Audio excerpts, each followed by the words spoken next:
이야기 전 구독과 좋아요 눌러주시면 감사하겠습니다. 제발 국방부 장관님한테 전화 좀 해주십시오.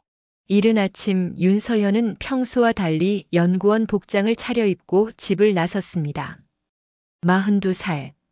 10년 넘게 국방정책연구원으로 일해온 그녀에게 오늘처럼 개인적인 일로 움직이는 날은 드물었죠.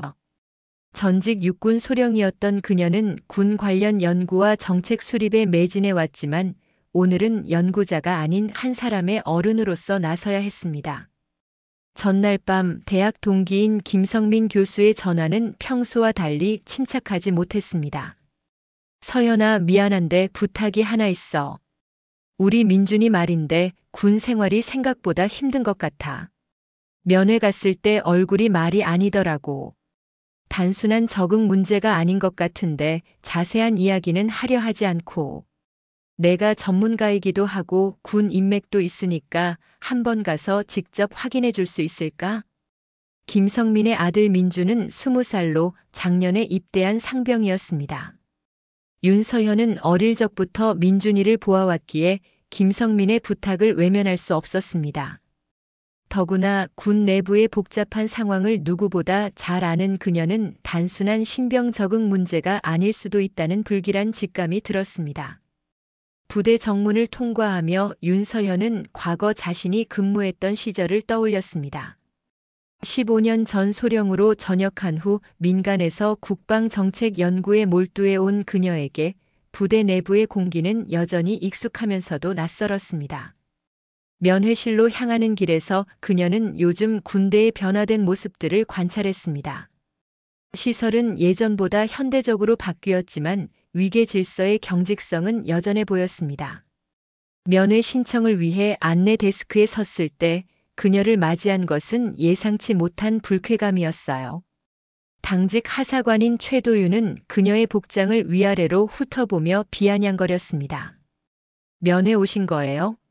그런데 차림새가 좀. 여기가 어딘 줄 아세요? 최도윤의 말투에는 명백한 무례함이 담겨 있었습니다. 윤서현은 차분히 대답했어요. 면회 신청하려고 합니다. 민준이 상병을 만나러 왔습니다. 아, 그 문제 많은 애 말인가요? 요즘 징징대기만 하던데. 최도윤은 서류를 건성으로 뒤적이며 계속 비아냥거렸습니다. 그런데 연구원이라고 하셨죠? 여기 와서 연구 따위 해봤자 쓸모없는 거 아니에요? 군대가 연구소인 줄 아나? 그 순간 윤서현은 최도윤의 태도에서 단순한 무례함을 넘어선 무언가를 감지했습니다. 그의 눈빛에는 여성에 대한 명백한 적대감과 함께 권위에 대한 뒤틀린 욕망이 보였습니다. 하지만 그녀는 감정을 드러내지 않고 침착하게 면회 신청을 계속했습니다. 최도윤이 서류를 천천히 뒤적이며 시간을 끌고 있을 때였어요. 갑자기 부대 전체에 날카로운 사이렌 소리가 울려 퍼졌습니다. 처음에는 일상적인 훈련용 경보인 줄 알았지만 곧이어 들려온 긴급 방송은 심상치 않았습니다. 화재 발생. 화재 발생. 창고 지역 화재 발생. 모든 인원은 즉각 대피하십시오. 면회실 안의 분위기가 순식간에 바뀌었습니다. 가족들을 만나러 온 사람들이 웅성거리기 시작했고 어린아이를 데려온 부모들은 당황한 표정으로 서로를 바라봤습니다. 창밖을 보니 실제로 부대 서쪽 창고 지역에서 검은 연기가 피어오르고 있었습니다. 연기 기둥은 점점 두꺼워졌고 바람에 휘날리며 하늘로 치솟았습니다. 아, 어떻게 해야 하지? 아이가 무서워해요. 우리 아들은 괜찮을까? 어떡하지? 면회실은 순식간에 아수라장이 되었습니다. 노인들은 지팡이를 짚고 일어서려 애썼고 젊은 연인들은 휴대폰으로 남자친구와 연락을 시도했습니다. 한 여성은 유모차에 탄 아기를 안고 울음을 터뜨렸습니다. 최도윤 하사는 이런 상황에서도 제대로 된 안내를 하지 못하고 있었습니다. 그는 오히려 면회객들을 향해 소리쳤습니다. 자, 진정들 하시고 조용히 하세요. 가만히 앉아 계세요. 그러나 그의 목소리에는 권위가 없었고 사람들은 더욱 불안해할 뿐이었습니다. 그때 윤서현이 나섰습니다. 그녀는 과거 작전 참모로서 위급 상황을 수차례 경험한 바 있었습니다. 무엇보다 민간인들이 공황 상태에 빠지는 것을 막는 것이 급선무였습니다. 모든 분들 진정하시기 바랍니다. 윤서현의 목소리는 차분하면서도 단호했습니다. 저는 전직 군인입니다. 지금 상황을 정확히 파악해 보겠습니다. 그녀는 면회실 전체를 둘러보며 대피 경로를 확인했습니다. 다행히 면회실은 화재 지점과 충분히 떨어진 곳에 위치해 있었고 비상구도 2개나 있었습니다. 하지만 사람들의 불안감이 더 커지기 전에 상황을 통제해야 했습니다. 창고 화재는 우리가 있는 면회실과는 상당한 거리에 있습니다. 현재 이곳은 안전합니다. 윤서현은 한 명 한 명 시선을 마주치며 말했습니다. 하지만 만약의 사태에 대비해 질서 있게 대기해 주시기 바랍니다. 아이를 동반하신 분들은 이쪽으로, 거동에 불편하신 분들은 저쪽 출입구 가까이로 이동해 주세요. 놀랍게도 사람들은 그녀의 지시에 따라 움직이기 시작했습니다. 전직 군인으로서의 경험과 위기 상황에서의 침착함이 자연스럽게 신뢰감을 주었던 것입니다. 울던 아기도 어머니의 품에서 조용해졌고 노부모는 윤서현이 지정한 안전한 자리에 앉았습니다. 이 모든 과정을 지켜보던 최도윤은 어리둥절한 표정을 지었습니다. 방금 전까지 자신이 무시하고 깔보던 여성이 순식간에 상황을 장악하는 모습에 당황한 것입니다. 도대체 뭐 하는 사람이에요? 최도윤의 목소리에는 기존의 오만함이 사라지고 당혹감만이 남아 있었습니다. 윤서현은 그를 똑바로 바라보며 대답했습니다. 국방부 정책연구원 윤서현입니다. 전 육군 소령 출신이고요. 그녀는 잠시 멈췄다가 덧붙였습니다. 지금은 상황 파악이 우선입니다. 본부와 연락은 되나요? 최도윤은 황급히 무전기를 들었지만 손이 떨려서 제대로 조작하지 못했습니다. 윤서현이 다가가서 무전기를 받아들고 능숙하게 주파수를 맞췄습니다. 면회실에서 상황 보고합니다. 민간인 약 30명이 대기 중이며 현재 안전 확보, 추가 지시 바랍니다. 무전기 너머로 명확한 답변이 돌아왔습니다. 화재는 통제 중이며 면회실은 당분간 대기 상태를 유지하라는 것이었습니다. 윤서현은 이 내용을 면회객들에게 전달했고 모든 사람들이 안도의 한숨을 내쉬었습니다. 화재 진압 작업이 한창일 때 면회실 문이 열리며 한 명의 중년 남성이 들어섰습니다. 계급장을 보니 대령이었고 그의 뒤를 따라 몇 명의 부관들이 따라왔습니다.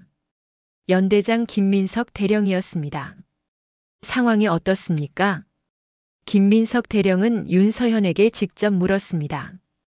아까 무전 교신에서 그녀의 목소리를 들었던 것 같았기 때문입니다. 면회객들은 모두 안전하게 대기 중입니다. 다행히 화재 지점과 충분한 거리를 두고 있어서 직접적인 위험은 없었습니다.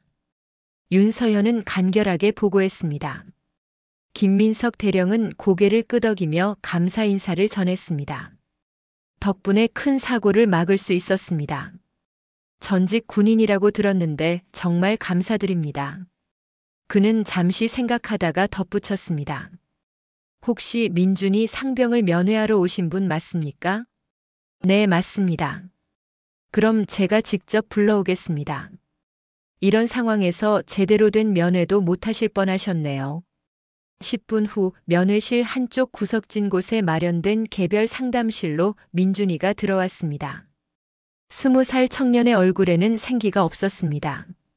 원래 밝고 활발했던 아이의 모습은 온데간데 없고 그 자리에는 무언가에 짓눌린 듯한 표정의 상병이 서 있었습니다. 민준아. 윤서현이 부드럽게 말을 걸었습니다. 나 이모 알지? 내 아버지가 많이 걱정하시더라. 민준이는 어색하게 웃으며 인사했지만 그 웃음 속에는 무거운 그림자가 드리워져 있었습니다. 윤서현은 아이가 단순한 군 생활 적응 문제로 이렇게 될 수는 없다는 것을 직감했습니다. 무슨 일이 있는 거니? 아버지한테는 말하기 어려운 일이라도 이모한테는 편하게 이야기해봐. 한참을 망설이던 민준이의 눈에서 눈물이 흘러내렸습니다. 그는 두 주먹을 꽉 쥐고 떨리는 목소리로 말을 시작했습니다. 이모, 저 모르겠어요. 어떻게 해야 할지. 민준이는 고개를 숙인 채 계속했습니다. 저희 중대에 이상한 일이 일어나고 있어요. 처음에는 그냥 지나칠 수 있는 일인 줄 알았는데. 윤서현은 조용히 기다렸습니다. 군대에서 이상한 일이라는 표현은 보통 단순한 문제가 아니라는 뜻이었습니다. 지난달 창고 근무를 서게 됐는데 밤에 몇몇 간부들이 와서 무기고 열쇠를 가져가는 걸 봤어요. 처음에는 정기 점검이려니 했는데 나중에 알고 보니 그게 아니었어요. 민준이의 목소리가 더욱 작아졌습니다. 탄약이며 장비들을 몰래 빼돌리고 있었던 거예요. 민간인들한테 팔아넘기는 것 같더라고요. 윤서현의 표정이 굳어졌습니다. 이것은 단순한 부대 내의 문제가 아니라 심각한 범죄 행위였습니다. 그걸 누구에게 신고했니? 제 동기 중에 김상훈이라는 친구가 있어요. 그 친구도 그 장면을 같이 봤거든요. 둘이서 고민하다가 중대장한테 보고하기로 했는데 민준이는 목이 메어 잠시 말을 멈췄습니다. 상훈이한테 무슨 일이 생겼니? 훈련 중에 사고가 났다고 했어요. 근데 이상해요. 그 친구 정말 조심스럽고 신중한 성격인데 갑자기 안전수칙도 안 지키고 다쳤다는 거예요. 게다가 사고 난 다음 날 저한테 와서는 절대 아무한테도 말하지 말라고 했어요. 얼굴이 새파래져서 민준이는 주먹으로 눈물을 닦았습니다. 이모, 저 무서워요. 혼자서는 감당할 수 없을 것 같아요. 그런데 누구한테 말해야 할지도 모르겠고 상훈이처럼 저한테도 나쁜 일이 생길까봐. 윤서현은 민준이의 어깨에 손을 얹었습니다. 민준아, 내가 정말 용감한 일을 하고 있는 거야. 이런 일을 그냥 넘어가면 안 되는 거 알지? 근데 이모 어떻게 해야 해요? 증거도 없고 상훈이는 입 다물고 있고. 제가 혼자서 뭘 할 수 있겠어요? 걱정하지 마. 이모가 도와줄게. 윤서현의 목소리에는 확신이 담겨 있었습니다. 하지만 먼저 내가 본 것들을 정확히 기록해 두어야 해. 언제 누가 어떤 물건을 어떻게 가져갔는지 자세히 말해줄 수 있겠니? 윤서현은 민준이와의 면담 이후 곧바로 김민석 대령을 찾아갔습니다. 연대장실에서 그녀는 민준이의 증언 내용을 신중하게 전달했습니다. 김민석 대령의 표정은 점점 심각해졌습니다. 정말 확실한 겁니까? 아이가 거짓말할 이유는 없습니다. 더구나 동기가 다친 일까지 연관되어 있다면 이것은 조직적인 범죄일 가능성이 높습니다. 김민석 대령은 즉시 내부 감사팀과 헌병대에 연락을 취했습니다. 그리고 은밀한 조사가 시작되었습니다. 며칠 동안의 조사 결과는 충격적이었습니다. 최도윤 하사를 중심으로 한 소수의 간부들이 지난 6개월간 체계적으로 무기와 탄약을 유출해 왔던 것입니다. 그들은 민간 브로커들과 연결되어 있었고 상당한 이익을 챙기고 있었습니다. 특히 최도윤은 이 조직의 핵심 인물이었습니다. 조사 과정에서 최도윤의 과거가 드러났습니다. 그는 3년 전 모 작전에서 중대한 실수를 범해 징계를 받았습니다. 그 사건으로 인해 진급에서 밀려났고 동기들이 모두 앞서 나가는 것을 지켜봐야 했습니다. 이런 좌절감과 불만이 그를 범죄의 길로 이끌었던 것입니다. 수사 과정에서 최도윤과 함께 일했던 한 상사가 증언했습니다. 최도윤이 항상 말하더라고요. 이 썩은 군대에서 우리만 손해볼 필요 없다고. 위에서는 편하게 지내면서 아래만 굴리니까 우리도 우리 목 챙겨야 한다고. 더욱 충격적인 사실은 최도윤이 의도적으로 신고 가능성이 있는 병사들을 표적으로 삼아 괴롭혔다는 것이었습니다. 민준이의 동기 김상훈의 사고도 단순한 우연이 아니었습니다. 김상훈이 신고 의사를 비쳤다는 소문이 돌자 최도윤은 그를 위험한 훈련에 의도적으로 투입했던 것입니다. 상훈이가 사고 나기 전날 최도윤 하사가 훈련 계획을 갑자기 바꿨어요. 원래는 안전한 코스로 진행하기로 했는데 갑자기 고난도 코스로 변경하면서 상훈이를 선두에 세웠거든요. 같은 분대 병사의 증언이었습니다. 조사가 진행되면서 또 다른 피해자들도 목소리를 내기 시작했습니다. 특히 여군 부사관 이소영 중사는 용기를 내어 최도윤의 추가적인 비리를 폭로했습니다. 최도윤 하사는 여군들을 의도적으로 따돌리고 괴롭혔습니다. 저희가 뭔가 이상하다고 의문을 제기할 때마다 여자가 무슨 군대 일에 참견이냐며 막았어요. 심지어 성희롱성 발언도 서슴지 않았습니다. 다른 여군 부사관 강미나 하사도 증언에 나섰습니다. 창고 근무할 때 이상한 점들을 발견하고 보고하려 했더니 최도윤 하사가 저를 별도로 불러서 위협했어요. 함부로 말하면 어떻게 될지 알 거다라고 말하면서 제 인사 기록부를 흔들어 보이더라고요. 헌병대의 수사가 깊어질수록 최도윤을 중심으로 한 범죄 조직의 전모가 드러났습니다. 그들은 단순히 물품만 훔친 것이 아니라 부대 내에서 공포 분위기를 조성해 신고를 막고 있었던 것입니다. 특히 젊은 병사들과 여군들을 주요 표적으로 삼아 조직적으로 입막음을 해왔습니다. 김민석 대령은 수사 결과를 보며 분노를 감추지 못했습니다. 이런 일이 내 부대에서 일어나고 있었다니 정말 부끄럽습니다. 윤서현은 대령에게 말했습니다. 지금이라도 밝혀진 것이 다행입니다. 더 늦었다면 피해가 더 커졌을 것입니다. 중요한 건 이제부터 이런 일이 재발하지 않도록 하는 것이죠. 수사는 계속되었고 최도윤과 연루된 간부들이 차례로 구속되었습니다. 민간 브로커들과의 연결고리도 하나씩 끊어졌습니다. 하지만 진정한 해결은 이제부터 시작이었습니다. 부대의 신뢰를 회복하고 다시는 이런 일이 일어나지 않도록 하는 시스템을 구축하는 것이 더 중요한 과제였습니다. 며칠 후 사건의 전말을 담은 보고서가 국방부 장관에게까지 올라갔습니다. 보고서를 받은 강동준 국방부 장관의 표정은 경악으로 물들었습니다. 그는 즉시 윤서현에게 연락을 취했습니다. 윤 연구원, 보고서 내용은 사실입니까? 자네가 이 모든 것을 밝혀냈다는 말인가? 네, 장관님. 직접 확인했습니다. 이번 사건은 단순히 개인의 일탈이 아니라 조직적인 부패입니다. 군의 명예를 실추시킨 중대한 범죄입니다. 윤서현의 단호한 목소리에 강동준 장관은 잠시 침묵했습니다. 그는 윤서현에게 국방부 본청으로 와서 직접 브리핑을 해달라고 요청했습니다. 윤서현은 망설이지 않고 장관을 만나러 갔습니다. 윤서현은 국방부 본청 회의실에 들어섰습니다. 회의실에는 국방부 장관을 비롯해 국방부 고위 인사들이 모두 모여 있었습니다. 윤서현은 자신이 작성한 종합보고서를 들고 단상에 섰습니다. 이번 사건의 핵심은 단순히 개인의 일탈이 아닙니다. 윤서현의 목소리는 명확했습니다. 조직 내 소통 부재와 신고 체계의 미흡함이 범죄를 키웠습니다.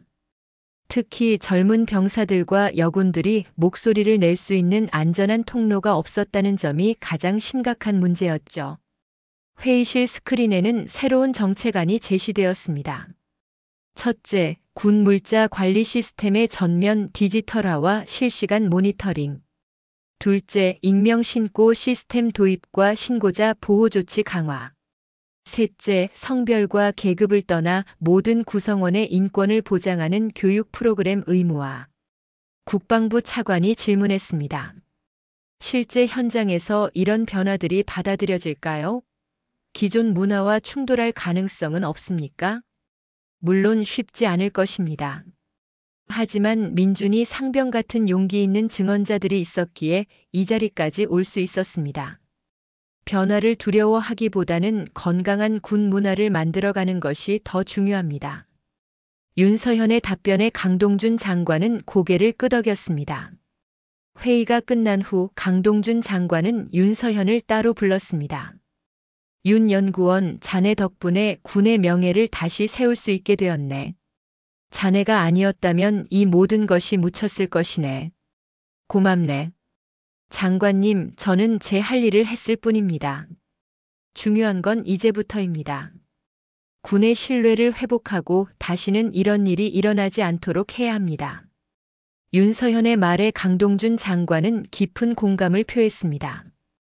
그는 윤서현에게 군대 내부의 인권 문제와 관련된 특별위원회 위원장 자리를 제안했습니다.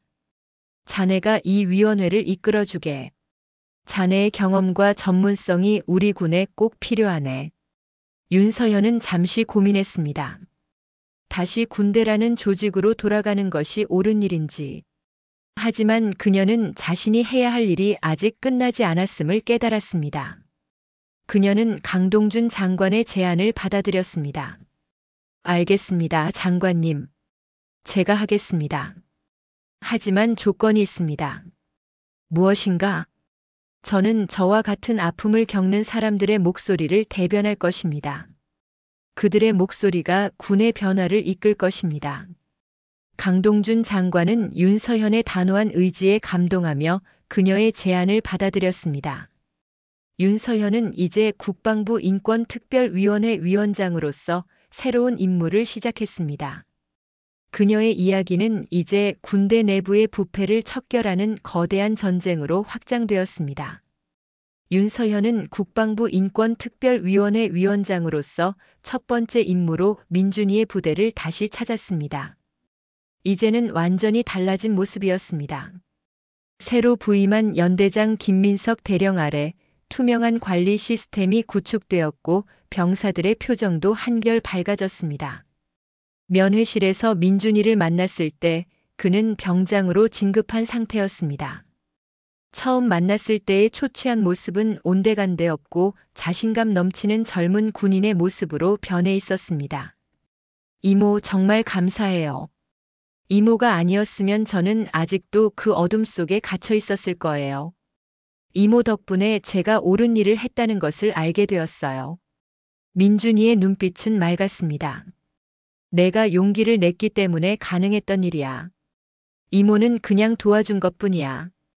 윤서현이 미소 지었습니다. 그런데 상훈이는 어때? 회복됐니? 네. 김상훈도 이제 완전히 회복했어요. 오히려 이 일을 계기로 더 강해진 것 같아요. 둘 다 남은 복무 기간 동안 후배들을 잘 돌봐주자고 약속했거든요. 민준이는 잠시 생각에 잠겼다가 덧붙였습니다. 사실 처음에는 군대가 무서운 곳이라고만 생각했어요. 하지만 이제는 달라요. 서로를 보호하고 존중하는 곳이 될 수 있다는 걸 알았거든요. 면회를 마치고 부대를 나서는 길에 윤서현은 이소영 중사를 우연히 만났습니다. 그녀는 이제 부대 양성평등위원회의 핵심 멤버로 활동하고 있었습니다. 선생님 덕분에 정말 많은 것이 바뀌었어요. 이제는 여군들도 당당하게 의견을 낼 수 있어요. 무엇보다 후배들이 저희처럼 고생하지 않을 수 있게 되어서 기뻐요. 앞으로도 계속 목소리를 내주세요. 변화는 현장에서부터 시작되는 거니까요. 그날 저녁 윤서현은 오랜만에 김성민 교수와 저녁 식사를 했습니다. 김성민의 얼굴에는 안도와 감사의 표정이 가득했습니다. 서현아, 정말 고마워. 민준이가 이렇게까지 성장할 줄은 몰랐어. 김성민이 눈시울을 붉히며 말했습니다. 아들이 처음으로 자랑스럽다고 말하더라. 자기가 옳은 일을 했다고. 민준이가 스스로 선택한 일이에요. 저는 그냥 도와준 것뿐이에요. 창밖으로 벚꽃이 휘날리고 있었습니다. 윤서현은 마음속으로 다짐했습니다. 군대는 두려움과 침묵 속에 갇힌 곳이 아니라 서로를 보호하고 신뢰할 수 있는 공간이어야 한다고. 그리고 그런 변화는 작은 용기에서 시작된다고. 며칠 후 국방부에서 발표된 새로운 정책들이 언론에 보도되었습니다. 군 내부 신고자 보호 강화, 성평등 교육 의무화, 투명한 물자 관리 시스템 도입 등의 내용이었습니다. 기사 마지막에는 이런 문구가 있었습니다. 이번 정책은 한 젊은 병사의 용기 있는 증언에서 시작되었다. 작은 목소리 하나가 조직 전체를 바꿀 수 있다는 것을 보여준 사례로 평가받고 있다. 윤서현은 기사를 보며 미소 지었습니다. 그녀는 이제 더 이상 한 개인의 아픔을 치유하는 사람이 아니었습니다. 그녀는 사회의 불의에 맞서 싸우고 희망의 씨앗을 뿌리는 사람이었습니다. 그녀의 이야기는 끝이 아니었습니다. 그것은 새로운 시작이었습니다. 윤서현이 국방부 인권특별위원회 위원장으로 부임한 후 그녀의 사무실은 연일 찾아오는 사람들로 북적였다.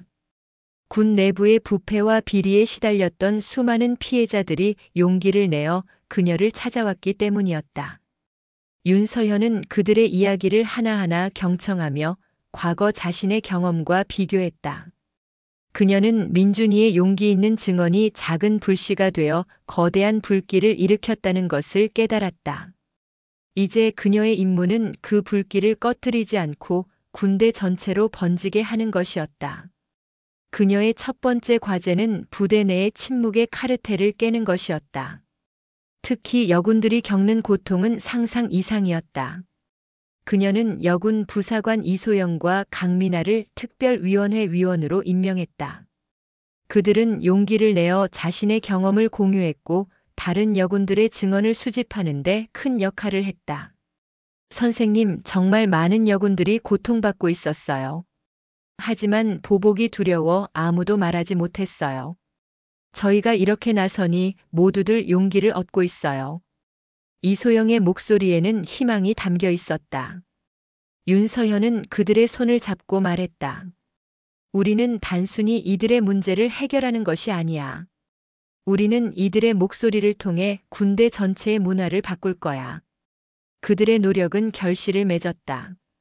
여군들의 증언이 모이고 그들의 목소리가 언론을 통해 알려지기 시작했다. 여군들의 침묵을 깬 용기 있는 고백이라는 기사는 사회에 큰 파장을 일으켰고 국방부는 여군 인권 보호를 위한 특별법안을 마련하기 시작했다. 하지만 이런 변화를 달가워하지 않는 이들도 있었다. 군 내부의 기득권 세력들은 윤서현의 행보를 못마땅하게 여겼다. 그들은 그녀의 과거를 캐내고 약점을 찾으려 했다. 한때 윤서현의 직속 상관이었던 김영민 장군은 그녀를 찾아와 경고했다. 서현아, 너무 나서는 건 좋지 않아. 군대라는 조직은 자네가 생각하는 것보다 훨씬 복잡해. 괜히 건드렸다가 자네까지 다칠 수 있어.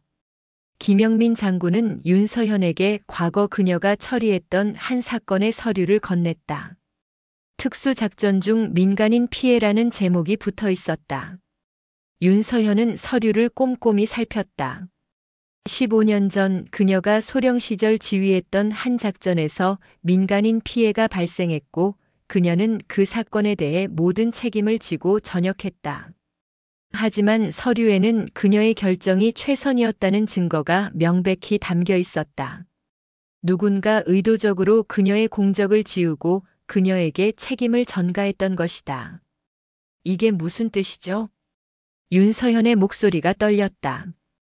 김영민 장군은 깊은 한숨을 내쉬었다. 자네를 밀어내고 이 자리에 오른 사람들이 있어. 그들은 자네가 다시 군에 돌아와 그들의 비밀을 파헤치는 것을 두려워하고 있지.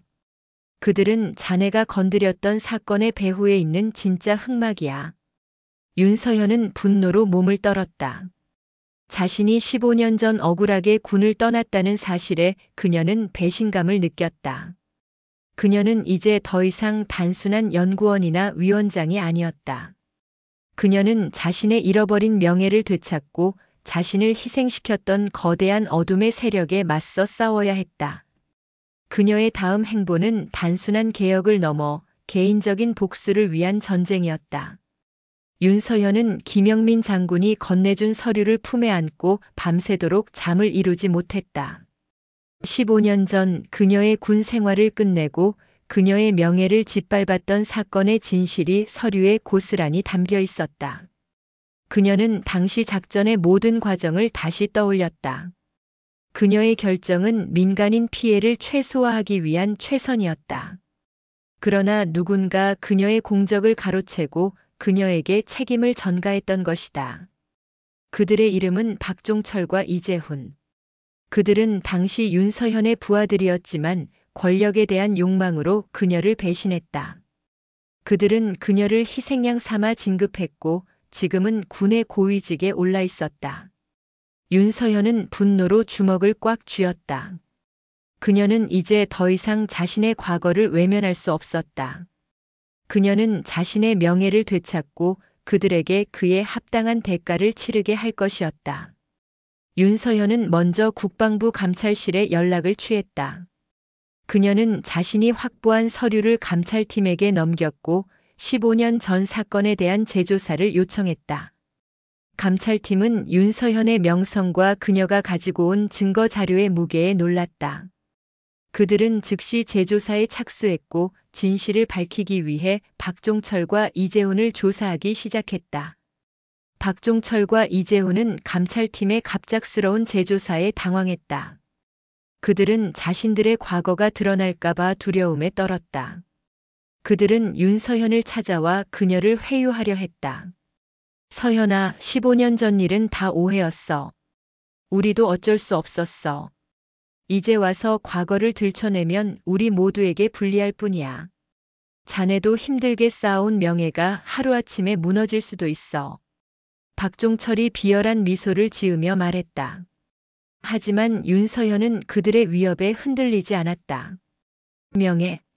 당신들이 내 명예를 짓밟았잖아. 나는 이제 당신들이 내게 했던 것처럼 당신들에게 진실의 대가를 치르게 할 거야. 윤서현의 단호한 말에 박종철과 이재훈의 얼굴이 굳어졌다. 그들은 그녀를 협박하려 했지만 윤서현은 그들의 말에 귀 기울이지 않았다. 그녀는 이미 모든 것을 각오하고 있었다. 감찰팀의 재조사는 빠르게 진행되었다. 15년 전 사건의 진실이 하나씩 밝혀졌고 박종철과 이재훈의 비열한 행위가 드러났다. 그들은 윤서현의 공적을 가로채고 그녀에게 책임을 전가한 사실을 인정했다. 그들은 결국 군사법원에 기소되었고 재판을 통해 그에 합당한 처벌을 받게 되었다. 윤서현은 법정에서 그들의 재판을 지켜보았다. 15년 만에 되찾은 명예.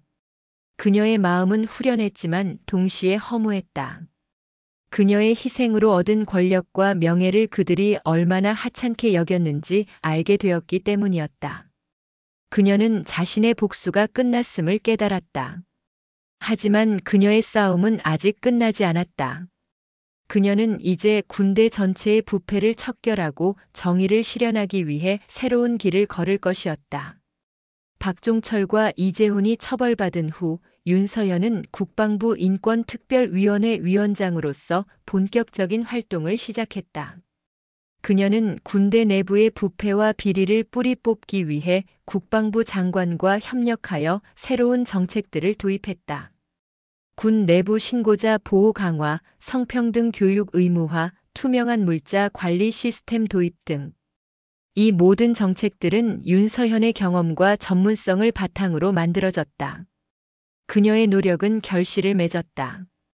군대 내부의 분위기는 눈에 띄게 달라졌다.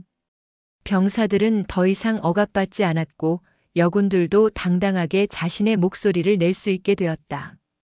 윤서현은 자신의 삶을 통해 진정한 군인 정신이 무엇인지 보여주었다. 그것은 단순히 무력으로 적을 제압하는 것이 아니었다. 그것은 용기로 불의에 맞서고 정의를 실현하는 것이었다. 윤서현은 이제 더 이상 한 개인의 아픔을 치유하는 사람이 아니었다. 그녀는 사회의 불의에 맞서 싸우고 희망의 씨앗을 뿌리는 사람이었다. 그녀는 자신의 삶을 통해 다른 사람들에게 용기를 주었다. 그녀의 이야기는 끝이 아니었다. 그것은 새로운 시작이었다. 윤서현은 국방부 인권특별위원회 위원장으로서의 임무를 마친 후 다시 국방정책연구원으로 돌아왔다. 하지만 그녀는 이제 과거와 같은 평범한 연구원이 아니었다. 그녀는 자신이 겪었던 경험을 바탕으로 정의와 용기라는 주제로 강연을 시작했다. 그녀의 강연은 군인들뿐만 아니라 일반인들에게도 큰 울림을 주었다. 그녀의 강연에는 늘 새로운 얼굴들이 찾아왔다. 군대 내 가혹 행위로 고통받았던 젊은이들, 그리고 그들을 도왔던 군인들. 그들은 윤서현의 강연을 들으며 용기를 얻었다. 윤서현은 그들에게 말했다. 여러분은 혼자가 아닙니다. 당신과 같은 아픔을 겪은 사람들이 많습니다. 당신의 용기 있는 목소리가 다른 사람들에게도 큰 힘이 될 겁니다. 윤서현의 말에 많은 이들이 눈물을 흘렸다. 그들은 윤서현의 도움을 받아 자신의 아픔을 극복하고 새로운 삶을 시작했다. 윤서현은 그들을 도우면서 자신이 해야 할 일을 찾은 것 같았다. 그녀는 더 이상 군인이 아니었지만 그녀의 군인 정신은 여전히 살아있었다. 그녀는 사회의 불의에 맞서 싸우는 새로운 길을 걷기로 결심했다. 그녀는 정의와 용기라는 비영리 단체를 설립했다. 이 단체는 군대 내 가혹 행위 피해자들을 위한 법률적, 심리적 도움을 제공했다. 그녀의 단체는 빠르게 성장했고 수많은 사람들이 그녀에게 도움을 요청했다. 그녀는 그들의 이야기에 귀 기울이고 그들을 돕기 위해 밤낮 없이 노력했다. 윤서현은 자신의 삶을 통해 진정한 용기가 무엇인지 깨달았다.